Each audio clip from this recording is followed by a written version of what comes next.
बातमी नाशिकच्या न सुटलेल्या तिढ्याची।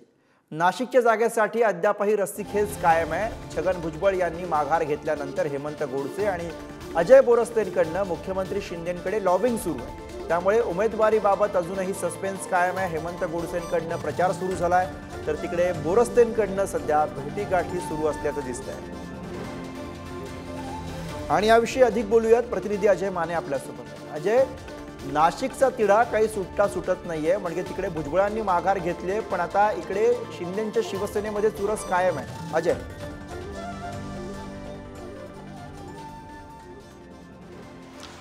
गुरु, खरं तर नाशिकच्या तिढ्यावर अनेकांनी देव जे ते पाण्यात बुडवून ठेवलेले आहेत, पण अद्याप हा तिढा काय सुटत नाहीये। काल रात्रीपर्यंत नवीन उमेदवार घोषित होण्याची चर्चा जी आहे ती नाशिकमधून होती, पण अद्याप त्याच्यावरही तिढा जो आहे सुटला गेला नाही।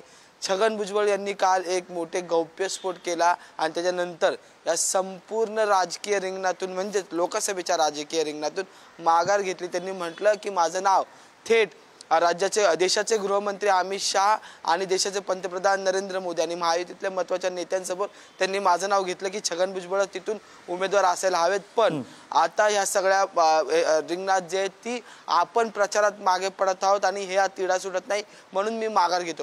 तर ही माघार झाल्यानंतर पुन्हा एकदा हेमंत गोडसे जे ते ऍक्टिव्ह मोडमध्ये गेले। त्यांनी भाजपच्या नेत्यांची भेटीगाठी घेतल्या, देवाला वंदन केलं आणि पुन्हा एकदा प्रचाराला सुरुवात केली। पण आता ह्याच्यात शिवसेनेच्या वाटेला ही जागा आली आहे का, तर अद्यापही त्याच्यावर एक क्लॅरिफिकेशन नाही। कारण की छगन भुजबळ म्हणाले मी जरी माघार घेतली तरी या जागेवर पक्षच जो आहे तो उमेदवार देईल, त्यामुळे राष्ट्रवादी पण त्या जागेवर आग्रही।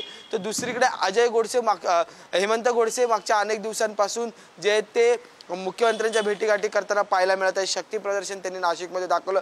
काळाराम मंदिर असू, त्र्यंबकेश्वर मंदिर असू, त्याच्याच बरोबर नुकतंच ते राम जन्मभूमी म्हणजे राम मंदिरात जाऊन आलेले आहेत, पण अद्याप त्यांच्या नावाची वर्णी लागत नाही। आता दुसरीकडे अजय सगळ्यांनी देव पाण्यात ठेवलेत, मात्र आता कौल कुणाच्या बाजूने येतो हे आपल्याला बघायचं आहे। अजय, धन्यवाद या सगळ्या सविस्तर माहिती आणि विश्लेषणासाठी।